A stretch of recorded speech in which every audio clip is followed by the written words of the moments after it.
In the Members of Parliament Salaries and Allowances Act 1974, A, in Section 5, in paragraph C, for the word at rate of 10 rupees per kilometre, the word at rate 25 rupees per the kilometre shall be substituted. Unutilized air tickets and travel vouchers to which member is entitled under the section shall be carried forward to next financial year and not lapse on the end of the financial year.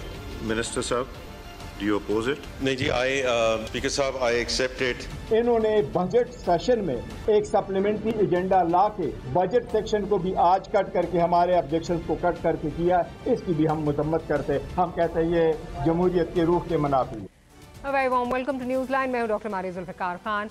हुकूमत ने डंके की चोट पर budget 2024-2025 मंजूर कर लिया है। Opposition की तमाम तरमीम मुस्तरद हो गई हैं, जबकि पाकिस्तान पीपल्स पार्टी जो कुछ रोज पहले तक बजट की मंजूरी की राह में सीसा पिलाई दीवार बन के जो है वो तैयार हो गई थी खड़े होने को, आज उसने ना सिर्फ पेट्रोलियम लेवी में कमी की तरमीम वापस लेकर बड़ी जुर्रत दिखाई है, बल्कि पाकिस्तान पीपल्स पार्टी के कादिर पटेल की जानिब से पेश करदा अरकान असेंबली की मरात में इजाफे की तरमीम कसरत राय से मंजूर भी हो गई है। मरात और तनख्वाहों में इजाफे की इस तरमीम के बाद पार्लियामेंटेरियंस का ट्रैवल अलाउंस 10 रुपये से बढ़ाकर 25 रुपये पर किलोमीटर कर दिया गया है। सालाना ट्रैवलिंग वाउचर्स को 25 से बढ़ाकर 30 कर दिया गया है, जबकि अरकान असेंबली के सालाना बचे जाने वाले जो वाउचर्स हैं वो मनसूख करने के बजाय अगले साल काबिल इस्तेमाल हो सकेंगे। इस तरमीम से यकीनन पाकिस्तान पीपल्स पार्टी की बड़ी फतह हुई है कि उन्होंने पाकिस्तानी शहरियों यानी अरकान असेंबली के लिए रिलीफ हासिल कर ली है। अब उनका बजट को मंजूर करवाना तो बनता था। वैसे हुकूमत ने यह फैसला भी बड़ी समझदारी से किया है, क्योंकि अरकान असेंबली को सफरी सहूलियात देने के लिए हुकूमत ने इंटरनेशनल एयर ट्रैवल करने वाले आम शहरियों के एयर टिकट्स पर 12,500 से 1 लाख तक टैक्स जो बढ़ा दिया है, जो लगा दिया है रादर, और इकोनॉमी क्लास या बिजनेस क्लास सब टिकट्स पर टैक्स देकर अपने अरकान असेंबली के जो आरामदेह सफ़र है उसके लिए उन्होंने एक जो है वो मामला तय किए हैं। इस IMF मार्का बजट की मंजूरी पर हम जो है वो बात करेंगे अपने प्रोग्राम के पहले सेगमेंट में। इरशाद आरिफ साहब हमें जुड़ रहे हैं, सीनियर जर्नलिस्ट हैं, साथ ही साथ जैन कुरैशी साहब हमें ज्वाइन कर रहे हैं, पाकिस्तान तहरीक इंसाफ से आपका ताल्लुक है, और कुछ ही देर में पाकिस्तान मुस्लिम लीग रिवाज से दानियाल चौधरी साहब भी हमें ज्वाइन करेंगे। जैन साहब, आपसे आगाज़ करती हूँ। आप इकॉनमी को जो है वो मुझसे तो बहुत अच्छा समझते हैं, मुझे ये बताइए, शायद मैंने मिस कर दिया हो, जो वज़ीर आज़म साहब जो बार बार ये कह रहे थे आम आवाम को, जो है ये बार बार जो है उनकी तरफ से बताया जा रहा था, समझाया जा रहा था कि अपनी जो है वो हमें कमर कस लेनी चाहिए, क्योंकि कुछ साल जो है वो मुश्किल हैं, कुछ टाइम जो है वो मुश्किल हैं, और हमें जो है वो उसकी थोड़ा सा अपने सैक्रिफाइस करना पड़ेगा। वो सैक्रिफाइस क्या आपको हुकूमती मरात में कहीं नज़र आया या आपको पार्लियामेंटेरियंस की मरात में कहीं नज़र आया? PSDP देख लें, आज वाली ये मरात देख लें, डेवलपमेंट बजट देख लें, डेवलपमेंट जो फंड्स हैं वो देख लें, तो कहीं आपको लगा कि हुकूमत ने भी ये चले सिंबॉलिक ही सही कहीं कहा कि जी हमने भी कुछ जो है वो सैक्रिफाइस किया है, कहीं नज़र आया आपको? बिस्मिल्लाहिर्रहमानिर्रहीम। डॉक्टर साहबा, थैंक यू सो मच अपने प्रोग्राम में दावत देने की। डॉक्टर साहबा, 2 बातें इसमें मैं करूँगा। पहली बात, मैंने अपनी तकरीर में बात की थी कि ये अवाम दोस्त बजट नहीं, ये IMF नवाज बजट है, और उस पर हुकूमती अरकान ने बहुत तनकीद की, बड़ा उन्होंने इसको बुरा मनाया। और फिर आपने देखा कि मेरी तकरीर के जवाब में जब वज़ीर आज़म साहब फ्लोर ऑफ द हाउस पे खुद उठे तो उन्होंने इतराफ़ किया इस बात का कि हाँ, मेरा बजट जो है मैंने IMF के साथ मिल के बनाया है, और जब मुझे IMF से मंजूरी मिलेगी तो मैं इसके ऊपर आपको कोई खतरखा जवाब दे सकूंगा। तो वो तो आपने देख लिया। हमने बड़े दावे सुने थे कि जी हम आवाम का रिलीफ बजट लाएंगे, रिलीफ बजट लाएंगे। इन्होंने तो रिलीफ की ABC भी नहीं इसमें डाली, और आपने देखा कि ना सिर्फ इन्होंने आवाम की कमर तोड़ी है, ना सिर्फ इन्होंने, मैं आपको क्या क्या बताऊं, आपका प्रोग्राम इसमें चला जाएगा, लेकिन मोटी मोटी बातें कर देता हूं। दूध पीजिए बच्चे की जो पाउडर्ड मिल्क है उसके ऊपर 18% GST लगाया है। किसान के साथ इन्होंने जो कुछ उन्होंने किसान के साथ किया है, गंदम के साथ, अभी वो गंदम भी अपने घर पे लेके बैठा है। इन्होंने किसान के एग्रीकल्चर प्रोडक्ट्स के ऊपर, खाद के ऊपर, पेस्टिसाइड के ऊपर, फर्टिलाइजर के ऊपर, ट्रैक्टर्स के ऊपर 5% से GST बढ़ा के 18% कर दी है। DAP के ऊपर किसान का ख्वाब बन के रह गया डीएपी इस्तेमाल करना। 5% डीएसटी को उठा के 18% जीएसटी कर दी है, उसकी कुव्वत खरीद से ये बाहर हो गई है। बिजली की कीमत, गैस की कीमत, पेट्रोल की कीमत, 80 रुपए जो है पेट्रोलियम लेवी लगा दी है। सो पॉइंट इज कि आवाम को तो कोई रिलीफ नहीं दिया, लेकिन अपनी मरात भी पूरी रखी है, अपनी सैलरियां भी पूरी रखी हैं। अगर आप पंजाब बड़ी इंपॉर्टेंट दो चीजें जो कथा कलामी की माफी, दो बड़ी चीजें जो शायद मेरा ख्याल है आप जिक्र करना भूल गए हैं, वो आने वाले दिनों में जो पेट्रोल बॉम्ब गिरने वाला है वो भी है।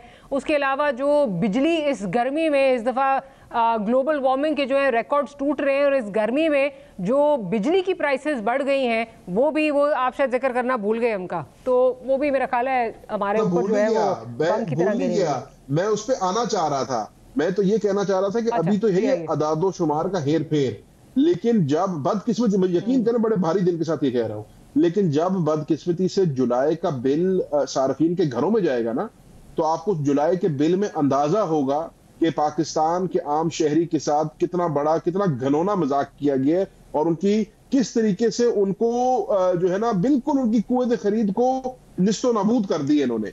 इसी के साथ साथ अगर आप पंजाब में देखेंगे तो वहां पर वजीर आला साहिबा जो है 3.5 अरब रुपए का हेलीकॉप्टर खरीद रही है। वजीर आजम ईवान सदर का 60% बजट जो है इंक्रीज। अब मुझे आप बताएं, ईवान सदर का बजट इंक्रीज करने का क्या जवाब बनता है, क्या तुक बनता है, अपनी सैलरीज बढ़ाने का क्या तुक बनता है? तो इन लोगों ने ना पहले आवाम को रिलीफ दी थी, ना इन्होंने आज आवाम को रिलीफ दी है और ना इनका कोई इरादा है आवाम को रिलीफ देने का। इन्होंने आईएमएफ के आगे बिछ के ये बजट बनाया है। ये आईएमएफ का बजट बनाया, ये पाकिस्तान के आवाम के लिए बजट नहीं बना। खैर, ये तो मेरा ख्याल है आईएमएफ हर दफा आईएमएफ को जो है वो कसूरवार ठहराते हैं, बट पॉइंट ये है कि आईएमएफ ने तो नहीं आपसे कहा कि पीएचडीपी जो है वो आप बढ़ा दें, ठीक है। आईएमएफ ने आपसे ये चीज़ें नहीं कही, आईएमएफ ने आपसे ये नहीं कहा कि डेवलपमेंट बजट जो है, डेवलपमेंट फंड्स जो हैं वो आप बढ़ा दें। तो बहुत सारी चीज़ें हैं जहाँ आम आवाम को जो है वो रिलीफ दिया जा सकता था, बट ऑफ कोर्स आम आवाम उनकी तरजीहात में शामिल है ही नहीं। मैं ज़रा इरशाद आरिफ साहब की तरफ चलती हूँ। इरशाद साहब ज़रा ये बताइए, बल्कि मैं आपके पास आने से पहले, ताकि मैं पॉइंट ऑफ व्यू आपका इरशाद साहब प्रॉपर जो है वो ले लूँ, दानियाल चौधरी साहब का पॉइंट ऑफ व्यू आ जाए, फिर मैं आपकी तरफ आती हूँ। दानियाल साहब, आप तो बहुत मुबारक हो कि आपने जो है ये बजट पास करा लिया, और उससे भी ज़्यादा आपको मुबारक इस चीज़ की हो कि चले आम पाकिस्तानी के लिए तो नहीं, अलबत्ता उनके जो नुमाइंदगान हैं जो ऐवानों में बैठे हैं उनको आपने रिलीफ आज ज़रूर दे दिया, तो बहुत मुबारक हो आपको। इसको समझने की जरूरत है डॉक्टर साहब पहले कि हम जो आईएमएफ की जो ये बजट आया है, इसमें हमें हाथ पांव बांध के आईएमएफ के सामने फेंका गया, और ये आईएमएफ के सामने हमें हाथ पांव बांध कर किसने फेंका? उन्हीं लोगों ने फेंका जो हमें आईएमएफ ने पीएचडीपी का भी आपसे कहा था कि पीएचडीपी जो है वो आप रखें या बढ़ा दें उसको। मैं आपकी सब चीजें आंसर करता हूँ 2 मिनट में, अगर आप दें। जो हमें 4 साल पाकिस्तान को चाकू मारते रहे, बहाते रहे, खून बहाते रहे। आईएमएफ ने जब अपना इनिशियल नेगोशिएशन की, तो सबसे पहले उनका पॉइंट ये था कि 50,000 रुपए बंदा माहाना तनख्वाह लेता है, उसके ऊपर टैक्स लगाओ। हमने हुकूमत ने दिन रात उस 50,000 रुपए वाले बंदे के लिए लड़ा। फिर उन्होंने कहा जो 1 लाख रुपया तनख्वाह लेता है उसके ऊपर आप टैक्स लगाओ। हमने 2,000 रुपए पे इसको फिक्स करके हमने उन पर टैक्स नहीं लगने दिया। पाकिस्तान आज ब्रेन ड्रेन की कैफियत में है। जो पढ़ा लिखा डॉक्टर, इंजीनियर, आर्किटेक्ट है वो मुल्क छोड़ के जाता है, इसलिए क्योंकि यहाँ टैक्सेशन, हाई बैंड टैक्सेशन किया जाता है।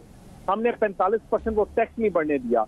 आप जहाँ जब आप हुकूमत की रफ्तार, तो इट वाज नॉट कि कोई बाग ग्रीन वो था और that we could just walk, bed of roses नहीं थे। बड़े इसमें बड़ी हर्डल्स थी, बड़ी मुश्किलात थी, और उन चीजों को हमने हल किया, एड्रेस किया। देखिए, और इंशाल्लाह this is not the first budget that is coming. इसके बाद आप मुल्क आगे चलेगा, चीजें साथ साथ चलेंगी, और इंशाल्लाह आप देखेंगे कि इस बजट के थ्रू, देखिए आपके बजट को रिस्पॉन्ड करता है आपकी मार्केट। आप जब उठाते हैं अपनी स्टॉक मार्केट, तो आपके बजट के बाद आपके stock market highest point index. Daniyal साहब, आप मुझसे बहुत अच्छी तरह ये सट्टा समझते हैं, स्टॉक मार्केट में जो सट्टाबाजी चलती है ना, मुझसे बहुत अच्छी तरह आप समझते हैं। 70,000 पॉइंट्स पे सट्टा नहीं चल सकता। 70,000 पे क्या सट्टा चलता है? जब तक इन्वेस्टर नहीं इन्वेस्ट करता, आपकी इतनी ऊपर नहीं जा सकती। करते ना सट्टेबाज पहले सट्टा, या पहले ये पॉइंट हदफ अचीव करते। आप चले ये देखेंगे जब FDI आएगी, फॉरेन डायरेक्ट इन्वेस्टमेंट आएगी या इन्वेस्टमेंट कहीं आएगी ना, तो फिर मैं देखूंगी जब जॉब क्रिएशन होगी तो मैं फिर देखूंगी। मुझे स्टॉक मार्केट का उसमें हेरफेर में ना घुमाएं दानियाल साहब, माजरत के साथ। आपकी मार्केट रिस्पॉन्ड भी होगी, महंगाई में कमी आ रही है, जिस तरह इन्फ्लेशन में फूड इन्फ्लेशन कम हो रही है, आपके आटे की कमी देखें, आप पेट्रोलियम प्राइसेस देखें, आप और देखें, इंशाल्लाह this is an indicator that the country is on the right path. और इंशाल्लाह जो आपका अगला बजट होगा, हम अपने अगर हदफ अचीव कर सके तो आपका अगला जो बजट, आप मिनी बजट की बात कर रहे हैं जो आने वाला कुछ देर में, उस बजट की बात कर रहे हैं या अगले साल वाले बजट की बात कर रहे हैं? अगला बजट जब आप कहते हैं, talking about the mini budget. अच्छा नहीं, मिनी बजट नहीं, मिनी बजट की बात जो है, आगे जो भी बजट आएंगे इंशाल्लाह उसमें रिलीफ ही होगा।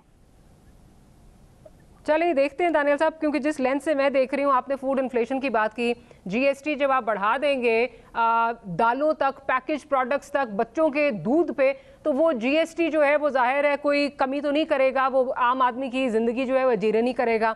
उसके बाद जब आपने रिटेलर्स के लिए जो है वो 2.25% टैक्स बढ़ा दिया, तो वो भी ऑब्वियसली हमें ही पास ऑन करेंगे। सैलरीड क्लास पे आप लोग पहले कहते रहे नहीं जी कुछ नहीं लग रहा, स्लैब्स नहीं चेंज हो रही, उसके बाद जो आया सामने वो हमारे सामने बिजली बढ़ने जा रही है, उसके अलावा पेट्रोल बढ़ने जा रहा है, PDL जो है आपने 60 से 80 पे जो है ले गए। So I am sorry, pardon me for saying this कि मुझे तो आपके लेंस से चीज़ें नहीं नज़र आ रही, शायद वो लेंस बहुत मुख्तलिफ है, मुझे बहरहाल नहीं नज़र आ रही। मैं इरशाद आरिफ साहब से पूछती हूँ, शायद उनको जो है वो नज़र आ रही हो। इरशाद साहब, पहले तो ये कि दानियाल साहब ने जो चीज़ें गिनवाई हैं, जो बात कर रहे हैं कि आम आदमी के लिए बहुत ज़्यादा रिलीफ आया है, शायद मैं वो देख नहीं पा रही, आप मेरे सीनियर हैं, आप बहुत बेहतर जो है वो चीज़ें जो है देखते हैं, समझते हैं, कहीं आपको वो रिलीफ नज़र आ रही है, मैंने मिस कर दी है? देखिए, कुछ चीज़ें ये महंगाई में कमी वाली जो बात है किसी ना किसी हद तक दुरुस्त है, लेकिन ये कहना कि आम आदमी को भी वो जो महंगाई कम जो हुई है उसका फ़ायदा हुआ है, ये ज़रा थोड़ा सा हज़म करना मुश्किल है। इसलिए कि आपने अगर पेट्रोल की कीमत कम की है या गंदम जो एक नाकिस गंदम यूक्रेन से मंगवा ली थी उसकी वजह से आटे की कीमत कम हुई है, तो उसके बाद जो बिजली की कीमत आपने एक बेसिक टैरिफ में 5 रुपये 72 पैसे इजाफा कर दिया और फिर हर महीने जो फ्यूल एडजस्टमेंट में 3 रुपये 5 रुपये इजाफा होता है, तो वो हिसाब बराबर हो जाता है। ये आम आदमी से जब हम पूछते हैं कि जी आपको इस महीने आपका जो घर का बजट था, किचन बजट था, उसमें कितनी कमी है, वो कहते हैं जी बढ़ गया है। अब दानियाल साहब की मैं बात की तरदीद नहीं कर रहा, लेकिन आम आदमी को फील तो होना चाहिए कि अगर आटे की कीमत कम हुई है, अगर पेट्रोल की कीमत कम हुई है, तो उसका जो बजट है, किचन बजट है, उसमें भी कमी होनी चाहिए, लेकिन वो बढ़ गया है। तो इसका मतलब है कि एक कान एक साइड से पकड़े या दूसरी साइड से पकड़े, आम आदमी को कोई ख़ास फ़र्क नहीं पड़ रहा। लेकिन इससे ज़्यादा जो लोगों को हट कर रही है वो ये बात कर रही है कि सारा बोझ जो है हम आवाम ने उठाना है। हमारे जो ये पार्लियामेंटेरियन हैं, हमारे जो हुक्मरान हैं, मैं सिर्फ सियासतदानों की बात नहीं कर रहा, सियासी हुकूमत की बात, ये जो ब्यूरोक्रेसी है, खाकी और सिविलियन जो है, इनकी मराहत में क्या कमी हुई है, इन्होंने कितनी कुर्बानी दी है। अगर अवाम ने एक पत्थर बांधा हुआ है तो इन्होंने एक पत्थर बांधा है या एक पत्थर उनके हिस्से का भी हमें बांधना पड़ रहा है। देखें, पिछले दौर में जब 16 माह की हुकूमत थी तो उस वक्त शहबाज शरीफ साहब ने बड़ा अच्छा किया था, एक कमेटी बनाई थी जिसको किफ़ायत शारी के इक़दामात तजवीज़ करने थे। वो कमेटी की रिपोर्ट आई, शहबाज शरीफ साहब ने कौम को ये मुजदा सुनाया कि हम उस पर अमल करेंगे, लेकिन कोई भी अमल नहीं हुआ, किसी एक तजवीज़ पर अमल नहीं हुआ। ना तो उनकी तनख्वाह में कमी हुई, ना मरात। किस मुल्क में, मुझे आप बताएं, ये जो जमहूरी ममालिक हैं, किस मुल्क में 60 कनाल 70 कनाल की कोठी में एक डिप्टी कमिश्नर रह रहा है, एक असिस्टेंट कमिश्नर जो है 2 करोड़ की फॉर्चूनर गाड़ी लेके फिर रहा है, और इस तरह की और जो मराहत हैं। हमारे लाहौर का जो कमिश्नर हाउस है वो वाइट हाउस से उसका रकबा ज़्यादा है। हमारे कई ऑफिसर्स के जो महल्लात हैं, सरकारी रिहाइश गाहें हैं, वो अमेरिकी प्रेसिडेंट और यूके के प्राइम मिनिस्टर से ज़्यादा लग्जरी हैं। तो ये मराहत अगर आप कम करेंगे तो फिर तो लोगों को तसल्ली होगी कि ठीक है जी, हम पर अगर बोझ पड़ रहा है तो ये भी बहुत मराहत कम, ये तो मराहत और ज्यादा हो गई, तनख्वाहों में इजाफा हो गया, आवाम की सहूलतें कम हो रही हैं। आज आपने बिल्कुल बिल्कुल मरात में कमी, जो आप पहले एग्जिस्टिंग मरात है उसमें कमी क्या होनी है, तो इजाफा हो गया। जैन साहब, मैं ज़रा एक से दानियाल साहब से पॉइंट ऑफ व्यू ले लूँ। दानियाल साहब, मुझे ये बताइए कि सैलरीड क्लास का तो आपने मुझे नवीद सुना दी कि उनकी जो है वो IMF के कहने पे जो है वो आपने बड़ी मुश्किल से मैनेज किया। गो के ये 75 बिलियन जो हम पे टैक्सेस लगे हैं सैलरीड क्लास पे, ये एग्जैक्टली उतने ही हैं जितने जो पार्लियामेंटेरियंस का जो डेवलपमेंट बजट जो देनी है, आपने डेवलपमेंट स्कीम्स के लिए जो बजट देना है, ये उतना ही है। हैविंग सेड दैट, ये जो आज हुआ है पीपल्स पार्टी का, तो खैर जो उनका जो रोना है, जो उनका ढकोसला था आवाम की, जो उनको इतनी ज़्यादा फिक्र हो रही थी, वो तो आहिस्ता आहिस्ता एक्सपोज हो ही गया। ये आज जो पार्लियामेंटेरियंस की तनख्वाहों में इजाफा हो गया, जो उनकी मरात में इजाफा हो गया, इससे पहले जो ब्यूरोक्रेसी की मरात में इजाफा हो गया, ये किस तरह फैक्टर इन करते हैं? ये किस तरह है? या आपने सिर्फ अपनी सपोर्ट बैंक को जो है वो खुश रखना है ताकि आपका जो आपका वोटर सपोर्टर है या आपका जो पार्लियामेंटेरियन है वो खुश रहे और साथ ब्यूरोक्रेसी खुश रहे? क्योंकि ब्यूरोक्रेसी ने तो काम करना है ना, उससे काम लेना है आपने। डॉक्टर साहब, पहली चीज तो मैं आपकी चीज करूंगा, देखें इस मुल्क को चलाने में बड़े पढ़े लिखे लोगों का भी हाथ होता है। उसमें आर्किटेक्ट्स होते हैं, उसमें इंजीनियर होते हैं, उसमें इकोनॉमिस्ट होते हैं, उसमें डॉक्टर्स होते हैं, उसमें CSS ऑफिसर से लेकर हर तरह का तबका होता है। अब मुझे आप बात बताएं कि आप जब मैं एक सैलरीड तबके से लेकर हाईएस्ट सैलरीड तबके तक जाता हूँ, जब पूरी दुनिया में यहाँ पढ़े लिखे लोगों की तनख्वाहें और मरात में फर्क है, तो ये कैसे हो सकता है कि प्राइवेट सेक्टर में मैं अपने why would I go anywhere far, हम जो अपने इंस्टीट्यूशनल एजुकेशनल इंस्टीट्यूट्स में आप 18 लाख रुपया तनख्वाहें देते हैं। मुझे बात बताएं कि गवर्नमेंट सेक्टर में आपकी देते हैं 18 लाख रुपया तनख्वाह या 5 लाख रुपया, कॉर्पोरेट सेक्टर्स में 1-1 करोड़ रुपया तनख्वाह होती है। To keep the best people you have to pay. बहुत अच्छी बात की आपने। इसी तरह मैं ये बात बहुत अच्छी बात की आपने, यू पे व्हेन यू हैव टू पे। 100% ठीक कह रहे, मैं एग्री हूं। डॉक्टर साहब, एक आप बिल्कुल ठीक कह रहे हैं। हमने मिनिमम वेज को ऊपर लेकर गए, हमने आपकी मिनिमम वेज को ऊपर लेके गए, हमने पाकिस्तान की क्या नाम है, जो क्लर्क से लेकर ऊपर जितनी भी सैलरी स्केल है, उन तमाम के ऊपर अप्रिसिएशन की बात की कि एक ये नहीं कहा कि सिंगल किसी को एडवांटेज दे रहे हैं, ये सब के ऊपर। लेकिन इंस्टीट्यूशंस जो हैं वो या मुल्क जो है वो इन तमाम चीजों को कॉम्प्रोमाइज इकट्ठे कंसोलिडेट करके ही चलता है, and that is how things are working. अब जहां तक आपकी बिल्कुल आपकी बजट की बात, मुझे जरा इजाजत आप अगर दे दें, आपने बड़ी अच्छी बात की। आपने बड़ी आपके बजट में तनख्वाहों से ज्यादा जो इम्पोर्टेंट चीज है वो ये है कि गवर्नमेंट की आगे पॉलिसीज क्या हैं, गवर्नमेंट है कर क्या रही है। गवर्नमेंट इस मुश्किल बजट में भी वही तो समझ नहीं आ रही को, जो जख्मी मुल्क था, जो मैंने आपसे कहा कि उसको जरबे लगी हुई थी, उसको रिकंस्ट्रक्ट कर रही है। हमने 16 महीने फायर फाइटिंग। दानियाल साहब, please explain this to me. You know, I have a lot of respect for you, but please explain this to me. Please explain this to me. I have no problem. मुझे please एक दानियाल साहब please. Let's talk on facts. Let's talk on facts. और मुझे पता है बहुत पढ़े लिखे हैं और आप फैक्ट्स देखते भी हैं और समझते भी हैं। आपने बहुत अच्छी बात की कि जो लोग पढ़े लिखे हैं, जो इतने जो डिजर्व करते हैं, जो कंट्रीब्यूट उसी तरह कर रहे हैं, आप 18 लाख 20 लाख 50 लाख उनको दे दें। हमारे तो काफी पार्लियामेंटेरियन जो ग्रेजुएट भी नहीं है, वो क्या what are they bringing to the table? मुझे ये बता दीजिए कि उनका ट्रैवल अलाउंस की टिकट्स जो हैं वो 25 से 30 आपको करने की क्या जरूरत थी? उनकी जो ट्रैवल अलाउंस है वो 10 से 25 रुपए पर किलोमीटर करने की क्या जरूरत थी? मुझे कंप्लीट करने देना प्लीज, मुझे कंप्लीट करने दें प्लीज, मुझे कंप्लीट करने दीजिए प्लीज, मुझे कंप्लीट करने दीजिए। अब आप ये कहेंगे पार्लियामेंट में बहुत सारे ऐसे लोग हैं जो बड़े जो है वो लोअर मिडिल क्लास से आते हैं, बट जो आज साहब प्रपोज कर रहे थे, ये मुझे हम सबको पता है कि उनका जो किस किस्म का उनका बैकग्राउंड है, क्या उनका रहन सहन है, क्या है। मुझे एक चीज़ बता दीजिए सिर्फ, आपने भी बात की कि जी हम जो ज़रबे लगी हुई थी पाकिस्तान को, हम उसको जो है वो हील कर रहे हैं। मुझे ये बताइए कि जो इनडायरेक्ट टैक्सेशन है जो आपने रिटेलर्स पे लगा दी है, जिसका आवाम ने बोझ जो है वो उठाना है, 18% जो आप कहते रहे नहीं देखा GST, हम तो कह रहे थे हम नहीं बढ़ा रहे, वो भी बढ़ा दिया आपने। ये ज़रबे ये हील कैसे हो रही हैं? ये कौन सा मरहम है जो आप ये GST बढ़ाकर लगा रहे हैं? अगर मुझे एक्सप्लेन कर दीजिए तो मैं आई बी वेरी ग्रेटफुल। पहले मैं आपको बताऊं कि इस मुल्क में जो हमारे से पिछली हुकूमत थी, इन्होंने IMF के हर प्रोग्राम में डिफॉल्ट किया है, वहां से भागे हैं। उसके बाद भागने के बाद आपको झगड़ा हुआ IMF का एक लेआउट मिला जिसके अंदर आपने खेलना था और हमने उससे बाहर निकल के खेला। इन तमाम चीजों के बावजूद हमने उस बजट में मैक्सिमम लोगों को अकोमोडेट किया। हमने देखे ना, आप तो ये एक सर 60% प्रेसिडेंसी का बजट आपने इंक्रीज करके किसका, कौन सी ज़रबें जो है वो आपने हील की हैं? मैं आपको बताता हूँ, इस मुल्क में देखें, अगर हम पार्लियामेंट की बात करते हैं जो 5% फीस तनख्वाह बढ़ाई है, मैं I am of the point that it should have been much more than that. मैं I am not gonna withdraw the salary, I don't need it, लेकिन इस मेरी इतना बड़े कम लोग हैं इस पार्लियामेंट में जिनको शायद उससे उन पैसों से फर्क नहीं पड़ता, या वो चाहते नहीं है कि हम सरकार से लें। लेकिन यहाँ ऐसे पार्लियामेंटेरियंस हैं जो एक किलोमीटर को देख के चलते हैं, जो अपने हलकों में सियासत करते हैं और सफेद पोशी में जिंदगी गुजारे होते हैं।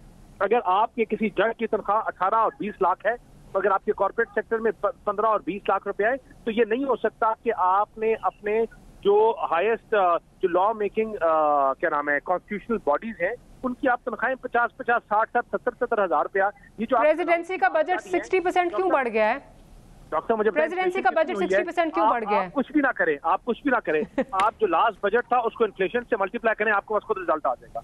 अगर कल पिछले साल चले, आप फिर ये मान रहे हैं ना कि इन्फ्लेशन कितनी ज्यादा हुई है, तो फिर आपने तो ये मान लिया कि आपने इन्फ्लेशन बढ़ाई है, महंगाई बढ़ाई है। आपने बढ़ाई, हमने नहीं इन्फ्लेशन बढ़ाई। इन्फ्लेशन पाकिस्तान को, जब आपने अपने IMF के साथ टारगेट चीजों जिन पे आप पाकिस्तान वादे करके आया था, लिख के देख के आया था, अपने हाथों बनवा के आया था, उनको जब आपने पूरा नहीं किया तो इन्फ्लेशन बढ़ी। आपने अपनी आपकी हम 2017 में जो छोड़ के गए थे मुल्क, तो हमें उसको संभालते हुए हमें 2 साल लगे, वो आग हमने बंद की। और अब जो मैं आपसे बात करता हूँ, चलो ठीक है, ठीक, आज हम पाकिस्तान को रिस्ट्रक्चर कर रहे हैं, आज पाकिस्तान को हम खड़ा कर रहे हैं, तो इंशाल्लाह ये रीबिल्डिंग और इमर्जिंग पाकिस्तान होगा, और आपको नजर आएगा आगे आने वाले दिनों में कि इंशाल्लाह मुल्क वापस अपनी सिमत पे आएगा। इसमें महंगाई की शरह में भी कमी होगी और गरीब। चले, मुझे अभी तक वैसे सिमत के कोई तयन हो नहीं रहा, ना आप SOEs जो है उनको प्राइवेटाइज कर रहे हैं, ना आपका प्राइवेटाइजेशन की तरफ अभी कुछ समझ आ रही है कि किधर जा रहे हैं। एनीवे, मैं ज़रा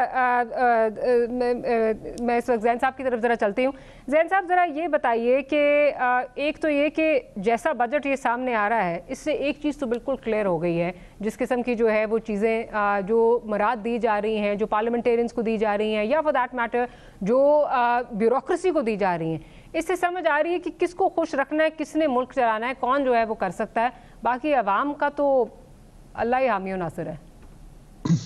डॉक्टर साहब, वैसे अगर आप मुझे आज ना और दानियाल को इसके साथ प्रोग्राम कर लीजिए तो भी ठीक होता, क्योंकि हमें तो बिल्कुल बोलने का मौका नहीं मिला। अब मुझे आप 2 मिनट देंगे अपनी बात कंप्लीट करने का। दानियाल मेरा भाई है, आप 4 मिनट ले लें। और वो, थैंक यू वेरी मच, भाई है मेरा, और उसने I don't even blame him, जिस किस्म का इन्होंने इकोनॉमिक हिटमैन बजट बनाया है उसको डिफेंड करना नामुमकिन है। देखिए, ये बातें करते हैं कि जी नो बेड ऑफ रोजेस और आप इन्फ्लेशन से उसको मल्टीप्लाई कर रहे हैं। भाई, पिछला बजट भी आप ही देखे गए हैं, PDM 1.2 की हुकूमत देखे गई है, तो आप अपने आप से अपना मुआवजा कर रहे हैं और उसमें भी फेल कर रहे हैं। दूसरी मजेदार बात, अभी इरशाद आरिफ साहब ने बात की और दुरुस्त बात की, इस हुकूमत ने कोई ऑस्टेरिटी मेजर प्लान नहीं किया। इन्होंने नियत भी नहीं की कि ये कोई ऑस्टेरिटी करना चाहते हैं या अपने अखराजात में कोई कमी लाना चाहते हैं। फिर मजेदार बात ये है, टैक्स नेट को बिल्कुल नहीं बढ़ाया। इन्होंने कहा जो एग्जिस्टिंग इस मुल्क का टैक्स पेयर है उसी की कमर तोड़नी है। FBR ने इनके अपने आदाद शुमार के मुताबिक, मैंने अपनी तकरीर में भी बात की थी, 43 मिलियन नया टैक्स पेयर FBR ने आइडेंटिफाई किया था, उसको टारगेट ही नहीं किया, उसकी तरफ गए ही नहीं है। बिजली की जो आप बातें कर रहे हैं, बिजली के अंदर FPA डाल के, फिक्स चार्जेस डाल के, मैंने आपको पहले अर्ज किया, जब जुलाई में आपके घरों में बिजली का बिल आएगा आपको लग पता जाएगा आपका धुआं क्या है। दानियाल साहब ने बड़ी खूबसूरती से आपको बता दिया कि 50,000 से कम वाले को हमने प्रोटेक्ट किया है, लेकिन ये भी बताएं जो 1 लाख से 6 लाख वाला तनख्वाहदार है उस पर 75 अरब रुपए का नया टैक्स डाला है। आप कहते हैं ना कि मुल्क में ब्रेन ड्रेन हो रहा है, तो मैं बसात एहतराम, ना इस मुल्क का अरबपति सनतकार मुल्क छोड़ के जाता है, ना बेचारा इस मुल्क का गरीब इतनी सख्त रखता है कि वो मुल्क छोड़ के जा सके। मुल्क अगर छोड़ के जाता है तो मिडिल क्लास छोड़ के जाता है, जिसका यहाँ पे हक हलाल की कमाई में गुजारा नहीं हो रहा होता, और आपने उसी मिडिल क्लास को ही इसके अंदर अटैक किया है। फिर आप, दूसरी मजेदार बात है कि आप कह रहे हैं कि जी ये, मैं इनकी एक बात से एग्री करता हूं, इन्होंने कहा this is not the first budget, this is not the first budget, क्योंकि इनको इसके ऊपर मिनी बजट भी देना पड़ेगा। वो कि इनको IMF ने इजाजत नहीं दी मिनी बजट देने की। इन्होंने जो अपने टारगेट्स रखे हैं ये अनरियलिस्टिक है। इन्होंने अपना FBR का रेवेन्यू का टारगेट 13 खरब रुपया रखा है, ये नहीं अचीव कर सकेंगे। ये बात करते हैं कि हमें जैसे मैशत मिली हम उसको संभाल रहे हैं। भाईजान 2022 में हमने 6% की ग्रोथ वाली इकोनॉमी आपको दी थी। 2 साल कोविड के बावजूद 23 के अंदर आपने नेगेटिव ग्रोथ की, आज आप 2.4% पे ग्रो कर रही है। जब आपकी इकोनॉमी 2.4% पे ग्रो कर रही है, जो 40% नया टैक्स आपने उन पे लगा दिया है, 13 खरब की आप अपनी कलेक्शन की बात करें, दीज आर अनरियलिस्टिक टारगेट्स। आप ये टारगेट्स नहीं मीट कर पाएंगे। फूड इन्फ्लेशन की यहाँ पे बात हुई, कम हो गई है। मैं मोटी सी आपको बात बताता हूं, आपने जीएसटी का खुद जिक्र कर दिया, जो पीडीएल इन्होंने लगाया है 60 रुपए से 80 रुपए जो उसको किया है लेवी को, उससे जो है आपकी सारी कमोडिटी प्राइसेस ऊपर जाएंगी। जैसे जैसे आपकी पेट्रोलियम मसनूआत की कीमतें ऊपर जाती हैं, उसका इन्फ्लेशनरी इफेक्ट आता है आपके खाने पीने की चीजों पे, आपकी अद्वियात के ऊपर, जो आपकी बेसिक जरूरियात की चीजें हैं। तो ये जो आज ये क्लेम कर रही हैं, आप आने वाले दिनों में देखेंगे इससे इन्फ्लेशन जो है स्काई रॉकेट करेगी। तो मैं दानियाल, कूडोस टू दानियाल कि उसने पूरी कोशिश की है अपनी हुकूमत को डिफेंड करने की, बट इनके अदादो शुमार जो है एक फर्क कहानी बता रहे हैं। वो कहानी ये बता रहे हैं कि आने वाला जो दिन है वो पाकिस्तान की आम आवाम के लिए बड़े मुश्किल होने जा रहे हैं, और वो गरीब पाकिस्तानी जो है उसके ऊपर मजीद लोड आने लगा है, जो लोड वो नहीं बर्दाश्त कर सकता। राइट जैन साहब, एक छोटी सी ब्रेक लेते हैं, उसके बाद ब्रेक से वापस आऊंगी तो इरशाद आरिफ साहब की तरफ जाऊंगी। विल बी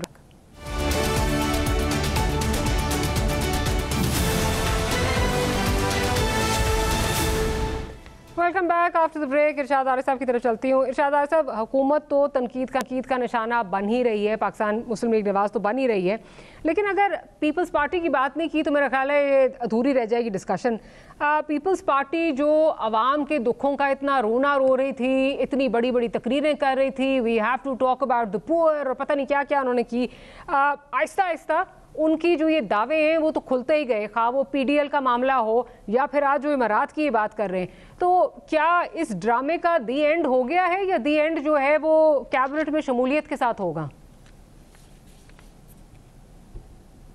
बात की है, बड़ी अच्छी बात है कि जी प्राइवेट सेक्टर में जो लोग हैं उनकी तनख्वाहें बहुत ज़्यादा होती हैं, तो हम चाहते हैं कि जो ब्यूरोक्रेसी है उसको भी देखें। प्राइवेट सेक्टर के जो टेक्नोक्रेट हैं, लाखों रुपए तनख्वाहें लेते हैं, वो परफॉर्म करते हैं, अपनी परफॉर्मेंस की डिलीवरी की तनख्वाहें लेते हैं, मराहत लेते हैं और इदारे को बाम उरूज पर ले जाते हैं। हमारी ब्यूरोक्रेसी ने इस मुल्क को तबाह किया है। डिफ़ॉल्ट के किनारे पर हर चौथे, पाँचवें, 10वें साल डिफ़ॉल्ट पर हम खड़े होते हैं, फिर IMF आके हमें आके जो है निकालता है उससे। तो उन लोगों की तो मैं समझता हूँ कि वो सिर्फ नाअहली की काम ना करने की मराहत ले रहे हैं और आप उसकी मराहत में इजाफा करते जा रहे हैं। आप ये तो उनसे पूछें कि आपने क्या किया है, आपके किस कारनामे पर आपकी मराहत में और तनख्वाहों में इजाफा किया जाए। और हम ये नहीं कह रहे कि उनकी तनख्वाहें कम कर दें, उनकी मराहत बेजां हैं, उनको मुफ्त पेट्रोल मिल रहा है, मुफ्त बिजली मिल रही है, बड़ी बड़ी रिहाइश गाहें मिल रही हुई हैं, उनको 10-10, 20-20 उन्होंने मुलाजमीन रखे हुए हैं, गाड़ियाँ इस्तेमाल कर रहे हैं और दुनिया जहान की मराहत हैं, बाहर के टूर्स हैं, उन पर तो कमी की जा सकती है। हम कोई जजीरा हैं पाकिस्तान दुनिया में, हम अकेला मुल्क हैं, हमारे करीब हिंदुस्तान है, बांग्लादेश है और ममालिक हैं, वहाँ क्या ऐसी मराहत हैं किसी ब्यूरोक्रेट को मिलती हैं जो हमारे यहाँ, यानी असिस्टेंट कमिश्नर 17वें ग्रेड का अफसर जो है 2 करोड़ की गाड़ी लेके फिर रहा है। कौन से मुल्क में ये मराहत असिस्टेंट कमिश्नर को हासिल होती हैं? तो मैंने बात वो की थी, आप ज़रूर हौसला अफजाई भी करें, जो अहल लोग हैं आप ज़रूर उनकी तनख्वाह मराहत का इजाफा करें, लेकिन उसका कोई तनासब होना चाहिए अवाम के साथ। उनको कुर्बानी भी देनी है, इसार भी करना है। अवाम पर तो बोझ बढ़ता जा रहा है, इनकी मराहत में इजाफा तो जा रहा है। अब आ जाए पीपल्स पार्टी की तो टोटल सियासत जो है वो मुनाफकत पर मबनी है। वो इक़्तिदार का हिस्सा हैं, जिम्मेदारी नहीं लेना चाहते, अवाम को बेवकूफ़ बनाने के लिए नारेबाजी करते हैं। कभी कहते हैं जी मुफ्त बिजली हम दिलवाएंगे, कभी कुछ कहते हैं, कभी कुछ कहते हैं हम बजट मंजूर नहीं होने देंगे, और पता ये चला कि जी कुछ मुलाजिमतें उनको चाहिए, कुछ फंड्स चाहिए सूबे के लिए, कुछ अपने अरकान असम्बली के लिए फंड्स चाहिए और 2-4 और मराहत चाहिए और ब्यूरोक्रेसी में चेंजेस चाहिए। वो एक ही कश्ती के सवार हैं। वो अगर आज झटकना भी चाहें जनाब शहबाज शरीफ साहब पीपल्स पार्टी को, कहें कि जी हम आपके साथ लेके नहीं चलना चाहते, उनकी मजबूरी है, उन्होंने साथ ही चलना है, क्योंकि जो मजे इस वक्त वो ले रहे हैं वो तो बेचारे मुस्लिम लीग वाले भी नहीं ले रहे। सदारत उनके पास है, चेयरमैनशिप जो है सेनेट के चेयरमैनशिप उनके पास है, डिप्टी स्पीकर उनका है, एक सूबा उन्होंने लिया हुआ है। तो अच्छा, एक और पहलू है बजट में, ये आपने ज़री इनकम टैक्स क्यों नहीं लगाया? पंजाब का बजट आज मरियम नवाज साहबा की मैं तकरीर सुन रहा था कि जी हमने टैक्स फ्री बजट दिया है। क्यों दिया है भाई? जब IMF ने कहा है कि आप टैक्स लगाएं तो आप शेयर करें, सारा बोझ आप मरकज़ पे डाल के मरकज़ से जो पैसे आपको मिलते हैं 48% या जितना भी है वो लेके आप जो है वो तरक्याती मंसूबों पर और जो एक खूह खाता होता है या समझना चाहिए अरकान असम्बली को नवाजने का तरीका होता है और नुमाइशी किस्म के इकदाम करके आप क्रेडिट ले रहे हैं। जब मरकज़ जो है उसने बोझ कबूल किया है IMF का तो आपको भी कबूल करना चाहिए, आपको कोई हिस्सा डालना चाहिए उस आमदनी में, लेकिन वो कुछ नहीं हो रहा। तो ये वो तजादात हैं जिनकी वजह से अवाम मुतमईन नहीं है और इसकी वजह से मुश्किलात अवाम की बढ़ेंगी, कम नहीं होगी और उसकी कीमत मुस्लिम लीग को अदा करनी पड़ेगी। जी, कीमत जो है वो हुकूमत और हुकूमत की एलाइड पार्टीज़ को जो ऑफ कोर्स अदा करनी पड़ेगी। बट लेट्स सी कि क्या जो है कि ये आखिरी बजट है इस साल का या इसके बाद और भी आएगा, बिकॉज अभी और भी जो है वो ये इस वक्त चमगोइयाँ हो रही हैं कि हालात और भी जो है ज़्यादा ख़राब होंगे। हैविंग सेड दैट, एक तरफ तो हमें इकोनॉमिक इंस्टेबिलिटी जो है वो नज़र आ रही है, दूसरी तरफ पॉलिटिकल इंस्टेबिलिटी भी जो है वो भी किसी तरह थमने को जो है वो नज़र नहीं आ रही।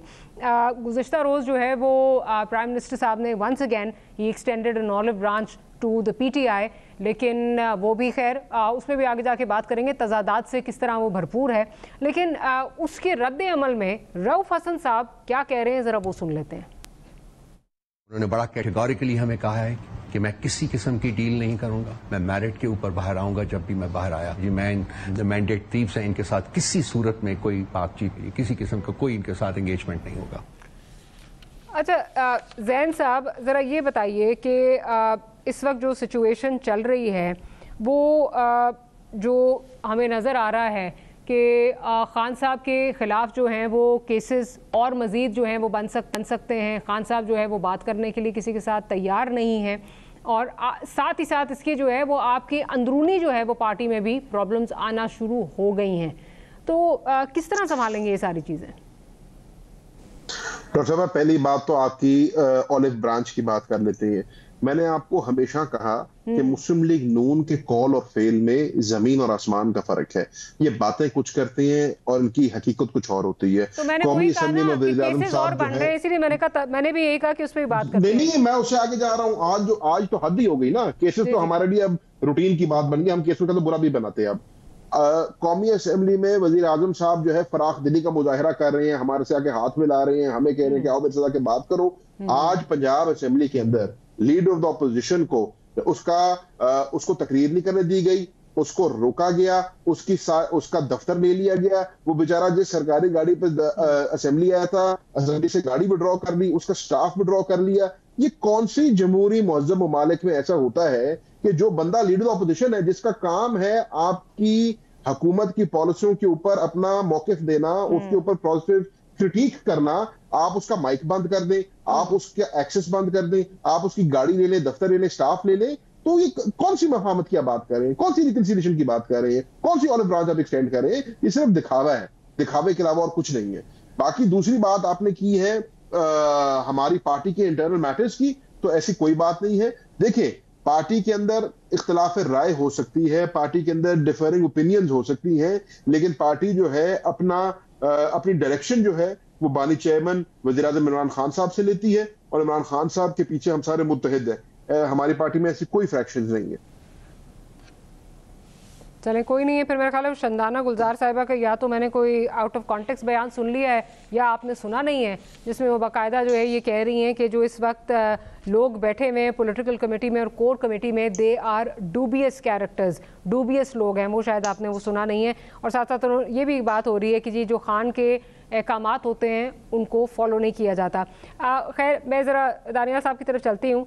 दानियाल साहब, इसी पॉइंट को जो जैन साहब कह रहे हैं, इसी को आगे अगर बढ़ाऊँ तो वाकई हुकूमत के कॉल फेल में जो है ताज़ाद बहुत बुरी तरह जो है वो नज़र आता है।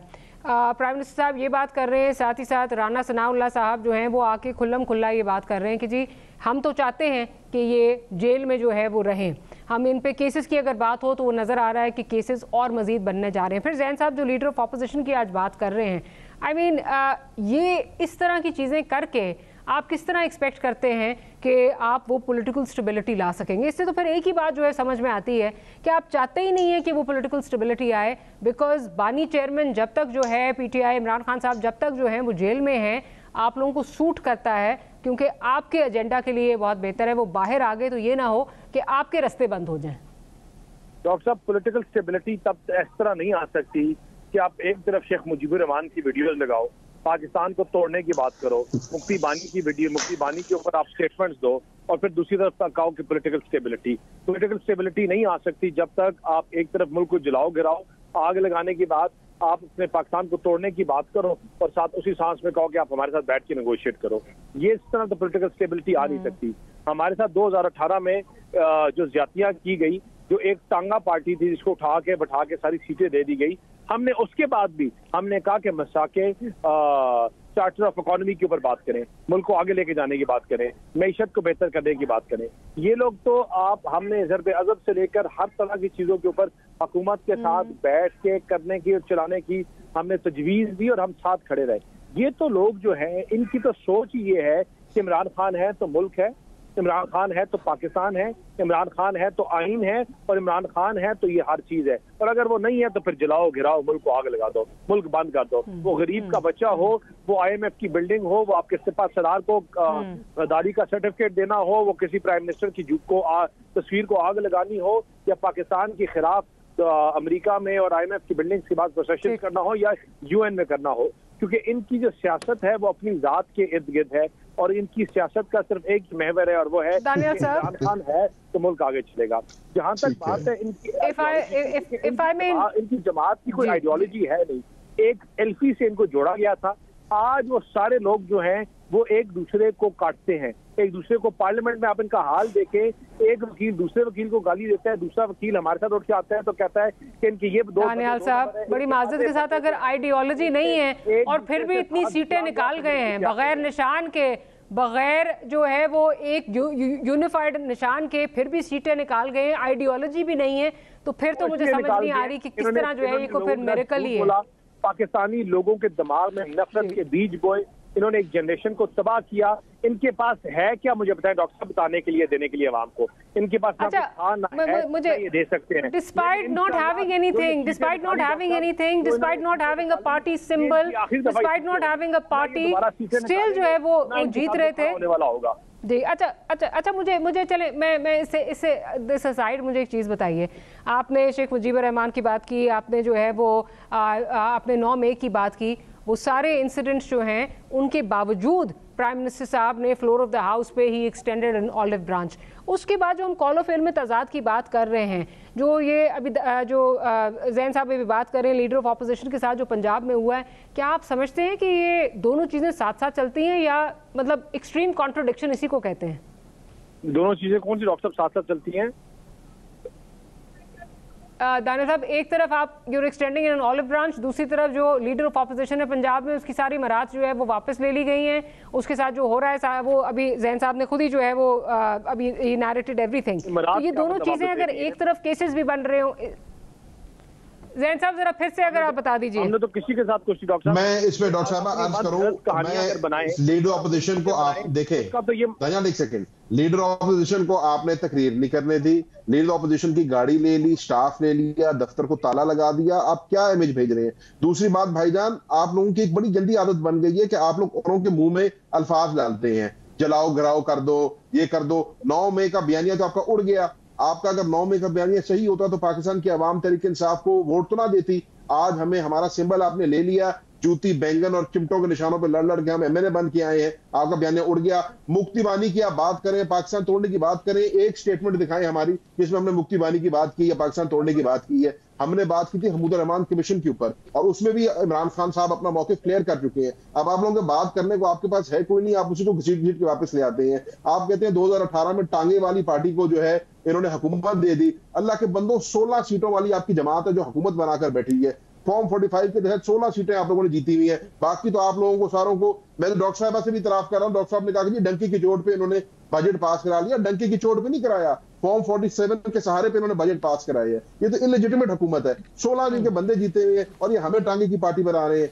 आज हमने जिस फसाइयत का हमने मुकाबला की है, जिस जुल्म और जबर का हमने मुकाबला की है, जिस तरीके से हम इलेक्शन लड़के आए हैं, यार आप लोग कहते हैं कि टांगे की पार्टी है, आइडियोलॉजी कोई नहीं है इनकी।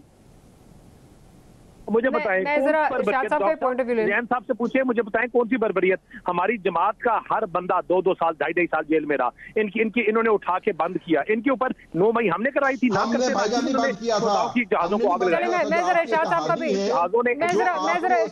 पॉइंट ऑफ व्यू ले लूं। बेंचेस पे बैठे हैं, उन्होंने आपको केसेस बनाए हुए थे, उनके बनाए हुए केसेस पे मैं जरा इरशाद साहब का पॉइंट ऑफ व्यू ले लूं प्लीज। दोनों मेहमानों से गुजारिश है, आपकी सोच, दोनों मेहमानों से गुजारिश है, मैं जरा इरशाद साहब का भी पॉइंट ऑफ व्यू ले लूं। आग लगाए जब इनके पास कोई चीज होती है। आज इनके पास पंजाब में जिनका इनको प्रोटोकॉल मिल रहा है, इनके पास 4 गाड़ियां पीछे, 4 गाड़ियां इनके आगे। ये तो हम है ही, ये प्रोटोकॉल बनने वाली जमात है। इनके हर मराद इनको मिल रही है, हर चीज इनके पास है। और ये बातें ये हमें कह रहे हैं कि हमने इनको नहीं चीजें दे रही। आवाम के साथ गुमराह। मैं आपसे बात कर रहा हूँ 17 जब ये 17 सीटें थे, मुझे पहले ये 35 इजाजत दीजिए ना, मफरूजा बन गया, इसके बाद साइफर आया, साइफर में मफरूजा बन गया। ये हर इलेक्शन में बयानियां लेके आते हैं, उस बयानिए को मुझे जरा अब इरशाद साहब का पॉइंट ऑफ व्यू लेने दीजिए। इरशाद साहब, बाहर से लोग आकर अब हमें बता रहे हैं, फिर कहते हैं डॉक्टर साहब, फिर ये कहते हैं तालिब साहब प्लीज अब इजाजत दीजिए ना, तालिब साहब प्लीज इजाजत दीजिए। लोगों ने को आग लगा दिया है इलेक्शन में। लोग दानियाल साहब इजाजत दीजिए, 47 उठा के लेके चलो, इनके पीछे फॉर्म। दानियाल साहब प्लीज इजाजत दीजिए। शायद दानियाल साहब को आवाज नहीं आ रही, प्रोड्यूसर साहब जरा देख लीजिए, उनकी ऑडियो चेक कर लीजिए। इरशाद आरिफ साहब, इस वक्त बाहर से लोग आके हमें ये बता रहे हैं कि हमें पॉलिटिकल स्टेबिलिटी चाहिए। मतलब बाहर से हमें सब आके ना बिठा के, सबको क्लासरूम लगा के सबको बिठा के जो है बता रहे हैं कि जी पॉलिटिकल स्टेबिलिटी बहुत ज़रूरी है, इसलिए बाहर से इन्वेस्टर जो है वो नहीं आता। जिस किस्म का मुकालमा इस वक्त भी हो रहा है, जिस किस्म का जो एक तर्ज सियासत इस मुल्क में चल पड़ा है कि सब ने अपने स्कोर जो है सेटल कर रहे हैं। पिछले अदवार में मेरे साथ ये हुआ था, अब मैं पावर में, मैं तुम्हारे साथ ये करूँगा। जिस तरह जो कॉल और फेल में तजाद के भी हम बात कर रहे हैं, वो पॉलिटिकल स्टेबिलिटी हम लाना नहीं चाहते या ला नहीं पा रहे। देखें, बात यह है, पाकिस्तान में जो असल इशू है, कहा यह जा रहा है कि मईशत का इशू है। कोई मईशत का इशू नहीं है, इशू ही पॉलिटिकल स्टेबिलिटी का है और गवर्नेंस का है, जिस पर कोई तवज्जो नहीं दी जा रही। और देखें, पॉलिटिकल स्टेबिलिटी में आप ये हकीकत मद्देनज़र रखें कि जो महाज़ाराई होती है, तसादम होता है, इज़्तिराब होता है, बेचैनी होती है, वो अपोजिशन को सूट करती है, क्योंकि उसकी वजह से हुकूमत परफॉर्म नहीं कर पाती। हुकूमत की डिलीवरी जो है वो मुतासर होती है। पाकिस्तान में मैं पहली दफ़ा देख रहा हूँ, हमेशा माजी भी होता था कि हुकूमत कोशिश कर रही होती थी सियासी इस्तेकाम की, हुकूमत कोशिश कर रही होती थी तसादुम महाज़ाराई को ख़त्म करने की, अपोजिशन उसको बढ़ा रही होती। इस वक्त हुकूमत जो है महाज़ाराई को फ़रोग़ दे रही है। पता नहीं किस हकीम ने इनको नुस्खा दिया है कि भाई आप तो किसी ना किसी तरीके से जो भी रास्ता हो आपको नज़र आए, अपोजिशन को आप इंगेज करें, आप उसको मुश्तैल ना करें, आप उनको धमकियां ना दें। और अपोजिशन का भी ये फ़र्ज बनता है कि मुल्क की खातिर, अवाम की खातिर वो मुज़ाकरात की तरफ जाए, मुज़ाकरात का रास्ता अख्तियार करे, क्योंकि सियासी क़ुव्वतों के दरमियान, जमहूरी क़ुव्वतों के दरमियान, हुकूमत और अपोजिशन के दरमियान मुज़ाकरात से ही मसाइल हल होते हैं। मुज़ाकरात के अलावा जो रास्ता होता है तसादुम और महाज़ाराई का, उसका हमेशा फ़ायदा गैर जमहूरी क़ुव्वतें उठाती हैं और ये उठाती चली आ रही हैं। तो मेरा ख्याल है कि अपोजिशन को भी ये बात समझनी चाहिए, लेकिन ज़्यादा ज़िम्मेदारी हुकूमत की है। अगर राना सनाउल्लाह साहब ये कहेंगे कि जनाब हम तो चाहेंगे कि कोई ना इधर उधर से मुकदमात ला के इमरान खान साहब को अंदर ही रखें, तो इससे तो आपका वो नैरेटिव जो आप कहते हैं कि जी हमारा तो कोई ताल्लुक नहीं है, हम तो इंतकाम नहीं लेना चाहते। आप मरियम साहब, मैं सुन रहा था कि हम तो इंतकाम नहीं लेना चाहते। जब आप इंतकाम, आज अगर हंगामा कर दिया अपोजिशन ने, 11 अरकान की रुकनियत 15 सेशन के लिए मुअत्तल करने की क्या ज़रूरत पड़ गई है? आर्मी जो कायदे हिज़्ब इख्तिलाफ हैं उनकी मराद मुअत्तल करने की मुझे तो समझ नहीं आ रही कि ये कौन सा इमरान खान की तकरीर पहले दिन नहीं सुनी गई थी, उससे क्या फ़र्क पड़ गया था? इमरान खान 3.5 साल तक हुकूमत करता रहा।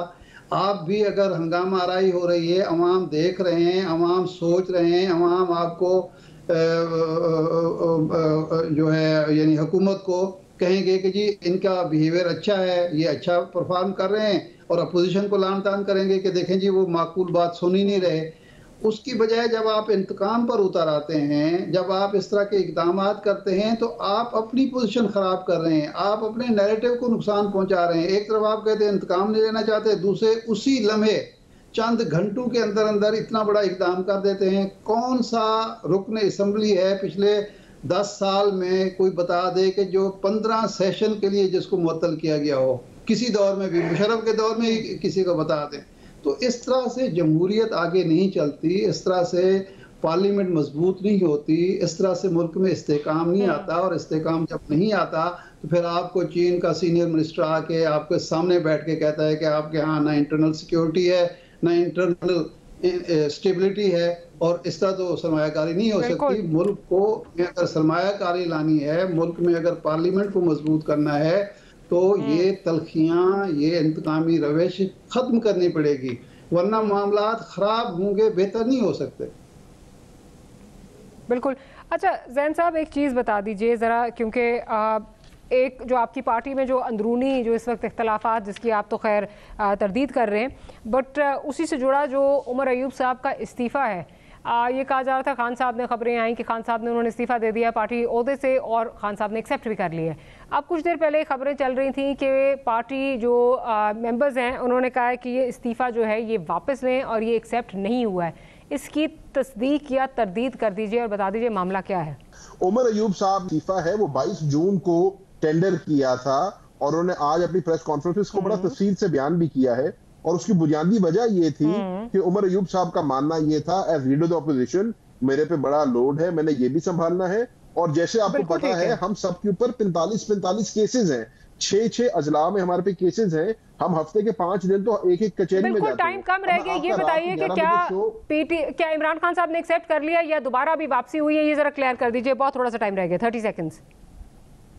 पार्लियामेंट्री पार्टी ने अपनी ख्वाहिश जाहिर की कि उनको कंटिन्यू करना चाहिए, लेकिन ये खान साहब का प्रोगेटिव है। अब खान साहब से थर्सडे को जो मीटिंग होगी, ट्यूसडे को जो मीटिंग होगी उसमें इसमें क्लैरिटी आएगी, बट उन्होंने अपना इस्तीफा भेजा है, और उन्होंने अपनी ट्वीट में खुद ही कहा था कि उन्होंने अभी तक इसका मतलब जो ये खबरें चल रही हैं कि खान साहब ने उसको एक्सेप्ट भी कर लिया, गलत खबरें चल रही हैं, खान साहब ने एक्सेप्ट नहीं किया। मैं उसको देखिए मैं वसूख से तो उसको नहीं कह सकता जब तक मुझे अपनी पार्टी लीडरशिप से नहीं पता चलता, बट वो नॉर्मली ट्यूसडे की मीटिंग के बाद ही होगा उसका फैसला। चले जी, ठीक है, इसके उस दिन जो है वो फैसला होगा। देखते हैं कि एक तरफ ये कहा जा रहा है ट्यूसडे को जो है फैसला होगा, अभी कहा जा रहा है कि जी वो इस पे जो है वो कुछ क्लैरिटी नहीं है। तो पीटीआई के अंदर यकीनन जो कन्फ्यूजन है या जो एक डिस्कॉर्ड चल रहा है आपस में, वो पीटीआई के लिए भी जो है वो मनफी है। On that note we'll close today's programme. Daniyal साहब बहुत शुक्रिया, इरशाद आरिफ साहब thank you very much for making the time for this programme. Jain साहब आपका भी शुक्रिया। Will see you tomorrow. Good night, अल्लाह हाफिज़।